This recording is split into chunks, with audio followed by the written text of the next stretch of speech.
Have you ever wondered why you can understand your triggers, your patterns, and your nervous system and still lose access to yourself when relationships get hard? If awareness creates change, then why do so many self aware women like me find themselves reacting in ways they don't want to? For years, something didn't make sense to me because I understood my patterns, I understood my triggers. I understood why I reacted. So, why was it so difficult to stay connected to myself when emotional pressure appeared?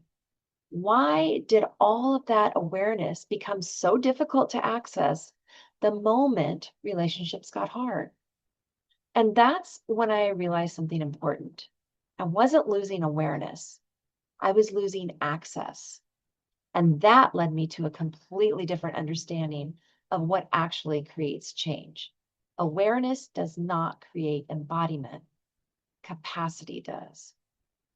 So many self aware women become frustrated for very understandable reason, actually, because they've done the work, they've read the books, they've done therapy, studied attachment theories, studied spirituality, and learned about nervous systems. So they understand themselves deeply. Yet, when relationships become difficult, something happens. So let's say a misunderstanding or a difficult conversation or somebody pulling away or any kind of tension that enters the relationship. And suddenly, all the awareness feels difficult to access.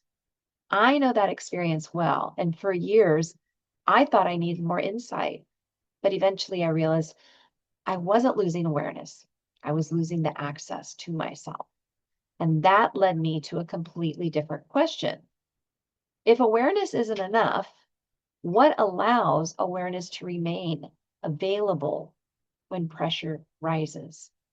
And the answer I kept finding was capacity, not the capacity to stay calm, but the capacity to stay connected, connected to yourself, to your body, to your values, to your awareness, even while activation is happening. Because awareness without capacity collapses under pressure. And here's the part that changed how I understand healing. Capacity doesn't grow when life is easy. Capacity grows when something difficult happens. And a little more of you remains available than before. Not perfectly and not all at once, but just a little bit more. So maybe you notice the tightening in your chest before the reaction takes over. Or maybe you stay present in a difficult conversation for 30 seconds longer, maybe than you used to. Maybe you express something honest instead of shutting down. Maybe you recover in hours instead of days. These moments can seem small, but they're not. This is how capacity grows, not through breakthroughs, through repetition, through hundreds of ordinary moments where the nervous system learns something new, where the body learns, I can stay, I can feel this, I can remain connected, and I can survive this discomfort. And over time, something begins to change. Awareness stays online longer. Recovery becomes faster. Reactions soften. And choice becomes more available. Not because you've become a different person, but because more of you remains accessible when life gets difficult. And for me, that's what healing actually looks like. Not never losing yourself, but learning how to stay connected to yourself more often when it matters most. Because the body has to learn how to stay. And that's how capacity is built. And that's how embodiment occurs.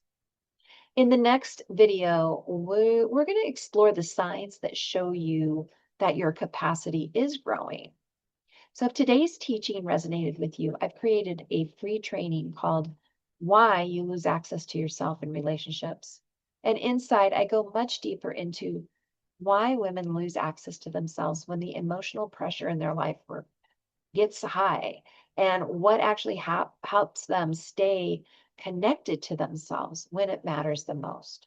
You'll also receive the companion workbook to this training, and that's going to help you recognize your own protection patterns so you can begin applying what you've learned. And you can access the free training using the link below. And if this video was helpful, I would love to hear from you. Let me know in the comments how this resonated.